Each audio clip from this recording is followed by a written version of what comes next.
नमस्कार, आप देख रहे हैं हल्ला बोल टीवी। मैं हूं सुशील कुमार सिंह। मंत्री लखिंद्र पासवान को साथ लेकर डिप्टी सीएम विजय सिन्हा मुख्यमंत्री निवास स्थान पहुंचे। बाद में डिप्टी सीएम सम्राट चौधरी भी पहुंचे। क्या लखिंद्र पासवान भी हैं दावेदार मुख्यमंत्री बनने में? क्या है पूरा मामला, आइए जानते हैं हल्ला बोल टीवी के editor in chief Deepak Sharma से। देखिए, लखिंद्र पासवान भी हैं दावेदार, ऐसा नहीं है कि लखिंद्र पासवान नहीं है, लखिंद्र पासवान भी दावेदार है। लेकिन जो अब हमारे पास जो खबर है उसके मुताबिक सम्राट चौधरी के नाम पर अंतिम फैसला ले लिया गया है और सम्राट चौधरी को ही मुख्यमंत्री बनाएगी भारतीय जनता पार्टी। हमारे पास जो खबर है भारतीय जनता पार्टी के हवाले से, सूत्रों से, आरएसएस के सूत्रों से हमें ये खबर मिली। अब सवाल उठता है कि आप ये पूछ रहे हैं कि लखिंद्र पासवान को क्यों लेकर गए हैं सम्राट चौधरी और विजय सिन्हा मुख्यमंत्री आवास।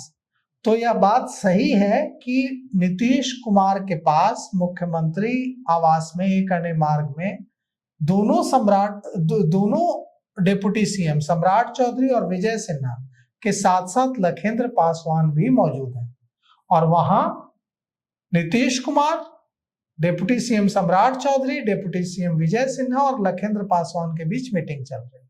अब इस मीटिंग में लखिंद्र पासवान क्या कर रहे हैं?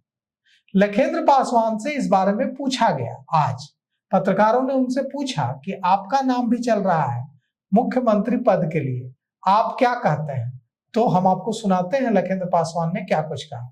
की चर्चा है पूरी। अरे नहीं भाई, हम तो पार्टी एक कार्यकर्ता है और लेकिन क्या लगता है विधायक होने के बाद पार्टी ने सरकार में मंत्री बनाया, ये हमारे लिए अब अच्छा से ज्यादा है। तो देखिए लखिंद्र पासवान किस तरह से मुस्कुरा रहे हैं और खुश हो गए हैं ये बात सुनकर और कह रहे हैं कि नहीं नहीं, मैं तो बस एक कार्यकर्ता हूं, मैं मुख्यमंत्री पद की रेस में नहीं हूं। दिलीप जायसवाल से भी पूछा गया, दिलीप जायसवाल से पूछा गया कि आप भी मुख्यमंत्री पद की रेस में हैं, तो देखिए कितना खुश होकर खिलखिला रहे हैं दिलीप जायसवाल। नहीं, मेरे नाम की कोई चर्चा नहीं। मतलब मुख्यमंत्री पद के लिए लड्डू तो सबके मन में फूट रहा है। लखिंद्र पासवान भी कोशिश कर रहे हैं कि अगर 14 अप्रैल को अंबेडकर जयंती है, अगर भारतीय जनता पार्टी नेतृत्व पूरे भारत के दलितों को, एक दलित, अभी तक भारत में जितने भी राज्यों में बीजेपी की सरकार है कोई दलित मुख्यमंत्री नहीं है, तो यह भी चर्चा है कि दलित मुख्यमंत्री बनाना चाहती है भारतीय जनता पार्टी। लेकिन दलित मुख्यमंत्री देने में प्रॉब्लम भी तो है। चिराग पासवान दलितों के नेता के रूप में बिहार में उभरे हैं। अगर भारतीय जनता पार्टी किसी दलित को मुख्यमंत्री बनाएगी तो इससे सबसे ज्यादा नाराजगी चिराग पासवान को होगी और वो भी तब जब पासवान को मुख्यमंत्री बना देगी तो चिराग पासवान की राजनीति ही खत्म हो जाएगी। अगर लखिंद्र पासवान बिहार के मुख्यमंत्री बन जाएंगे तो इससे सबसे ज्यादा घाटा अगर किसी को होगा तो चिराग पासवान को होगा। और भारतीय जनता पार्टी, क्योंकि पासवानों के नेता तो एकमात्र नेता अभी वही हैं, चिराग पासवान है। देखिए इस चुनाव में भी अपना जलवा दिखाया, पासवानों का एक एक वोट मिला है एनडीए को और चिराग पासवान को। तो भारतीय जनता पार्टी क्यों अपने एक मजबूत अलाई को, जो कि खुद को मोदी के हनुमान कहते हैं, क्यों नाराज करेगी लखिंद्र पासवान को मुख्यमंत्री बनाकर? तो लखिंद्र पासवान को मुख्यमंत्री बनाने का चांस कम है। लेकिन चर्चा तो चल रही है कि लखिंद्र पासवान भी रेस में है।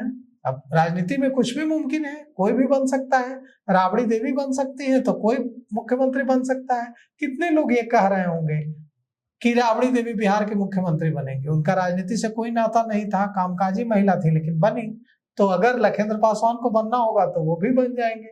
लेकिन जो खबर आ रही है उसके मुताबिक जरूरी नहीं है कि 15 अप्रैल को ही नई सरकार का शपथ ग्रहण हो।